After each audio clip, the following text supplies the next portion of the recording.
यह जो टॉपिक है इसका नाम है अक्षांश और देशांतर। इस टॉपिक के महत्व की अगर हम चर्चा आपके साथ करें तो इस टॉपिक से संबंधित जो प्रश्न है वह यूपीएससी, स्टेट पीएससी तथा अन्य परीक्षाओं में भी यहाँ से पूछे जाते हैं। जब हम यूपीएससी के प्रारंभिक परीक्षा के पिछले वर्षों के प्रश्नों का विश्लेषण करते हैं, साथ ही साथ स्टेट पीएससी के भी पिछले वर्षों के प्रश्नों का जब विश्लेषण किया जाता है तो एक बात बड़ी स्पष्ट हो जाती है कि अक्षांश और देशांतर के टॉपिक से प्रश्न पूछे गए हैं।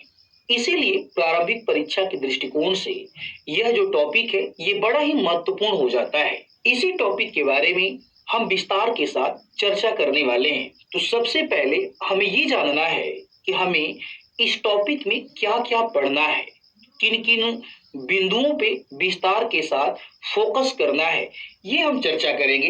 तो समझिए, अगर इस टॉपिक का फॉर्मेटेड किया जाए तो सबसे पहले हमें ये जानना है कि ये जो अक्षांश और देशांतर रेखाएं हैं इनका तात्पर्य क्या है। पृथ्वी के सतह पे अक्षांश और देशांतर रेखाएं क्यों खींची गई, किस प्रकार से खींची जाती हैं, क्या ये वास्तविक रेखाएं हैं, ये काल्पनिक रेखाएं हैं, इनके बारे में विस्तार के साथ चर्चा किया जाएगा। इसके पश्चात हम ये जानेंगे कि अक्षांश और देशांतर रेखाओं का महत्व क्या है।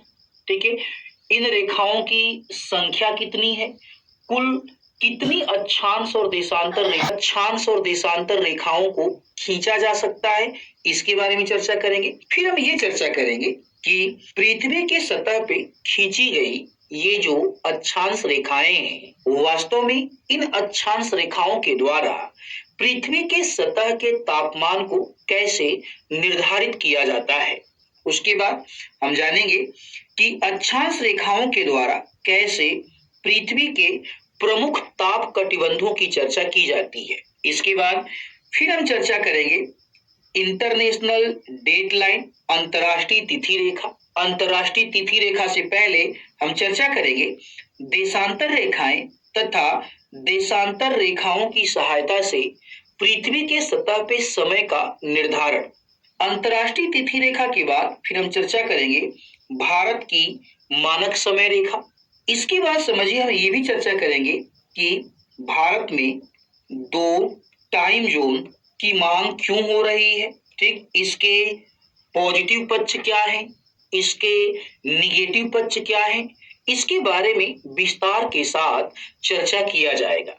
साथ ही साथ हम पिछले वर्ष पूछे गए 1-2 प्रश्नों की भी चर्चा करेंगे ताकि यह पता चले कि हमने जो ये टॉपिक पढ़ा है उस टॉपिक से प्रश्नों को सॉल्व कैसे किया जा सकता है। तो सबसे पहले हम ये चर्चा करने वाले हैं अक्षांश और देशांतर, ये जो रेखाएं हैं वास्तव में इसका तात्पर्य क्या है, इसकी मीनिंग क्या है, हम ये चर्चा करने वाले हैं। 2-3 बातों को आप समझिए। सपोज कीजिए, मान लीजिए ये हमारा विश्व है। इस विश्व पे सपोज कीजिएगा यहाँ पे एक देश। सबसे बड़ा प्रश्न यही है कि अगर हमें इस भारत के अवस्थिति का निर्धारण करना हो तो कैसे किया जाए, ये सबसे बड़ा प्रश्न है।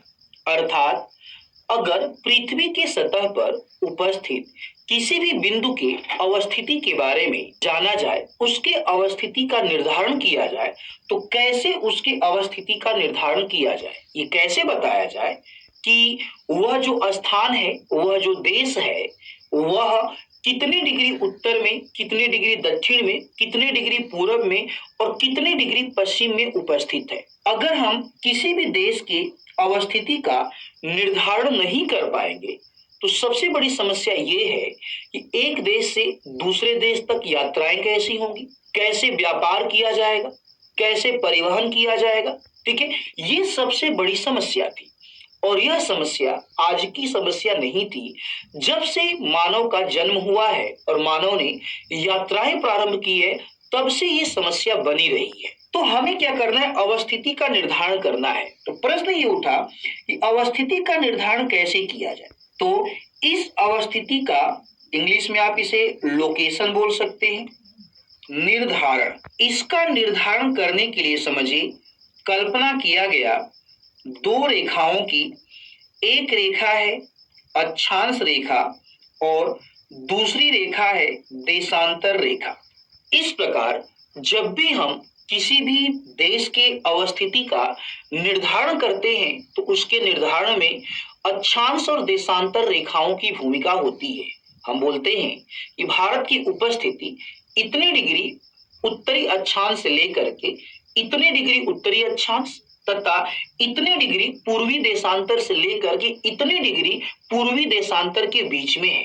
तो हम ये देख रहे हैं कि भारत के अवस्थिति का निर्धारण करने में भी अक्षांश और देशांतर रेखाओं की ही भूमिका है।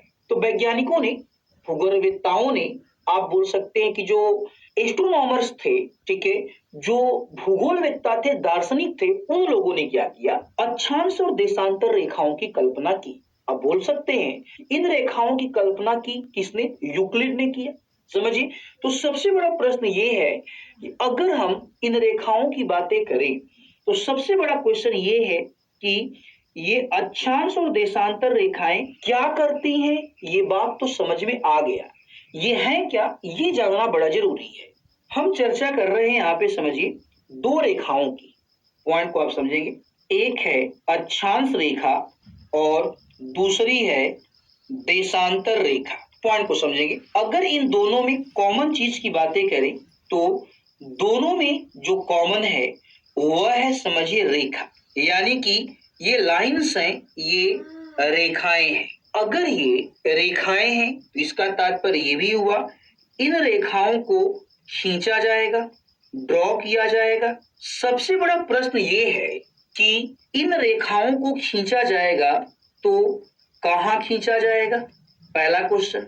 दूसरा क्वेश्चन ये है, अगर ये रेखाएं हैं तो ये कैसी रेखाएं हैं?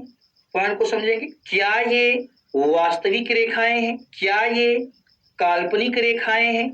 हमें ये भी जानना होगा कि ये जो रेखाएं हैं, ये रेखाएं सीधी रेखाएं हैं, टेढ़ी मेढ़ी रेखाएं, क्या है, सब कुछ जानना पड़ेगा। एक बात समझिए, हम जब इन रेखाओं की कल्पना करेंगे तो हम इनके आदर्श रूप की कल्पना करेंगे। प्रश्न ये उठा कि सबसे पहला प्रश्न हमारा ये कि इन रेखाओं को कहां पर खींचा जाएगा? तो हम भूगोल की चर्चा कर रहे हैं। जब भी हम भूगोल की चर्चा करते हैं तो भूगोल दो शब्दों से मिलकर बना हुआ है। एक शब्द है जियो और दूसरा शब्द है ग्राफिया। जियो का तात्पर्य आपका पृथ्वी से है और ग्राफिया का तात्पर्य अध्ययन से है। अर्थात भूगोल का सामान्य अर्थ पृथ्वी के सतह के अध्ययन से है। अर्थात जब भी हम भूगोल में किसी कॉन्सेप्ट की चर्चा करेंगे तो उसका संबंध समझो पृथ्वी से होगा। इसका तात्पर्य ये हुआ, ये रेखाएं कहां पर खींची जाएंगी? तो बड़ा सीधा सा जवाब मिलेगा, इन्हें हम खींचेंगे पृथ्वी की सतह पर। अगला प्रश्न यह है, समझिएगा, अगर इन रेखाओं को हम पृथ्वी के सतह पर खींचते हैं, क्या ऐसा संभव है कि पृथ्वी के सतह पर रेखाओं को खींच पाया जाए? तो हम बोलेंगे कि पृथ्वी की सतह पर रेखाओं को खींचना या ड्रॉ करना, समझिए, या तो संभव है या तो संभव नहीं है। अगर पृथ्वी के सतह पे रेखाओं को खींच पाना संभव होगा, रेखाएं, समझिए, वास्तविक रेखाएं होंगी। और अगर पृथ्वी के सतह पे रेखाओं को खींच पाना संभव नहीं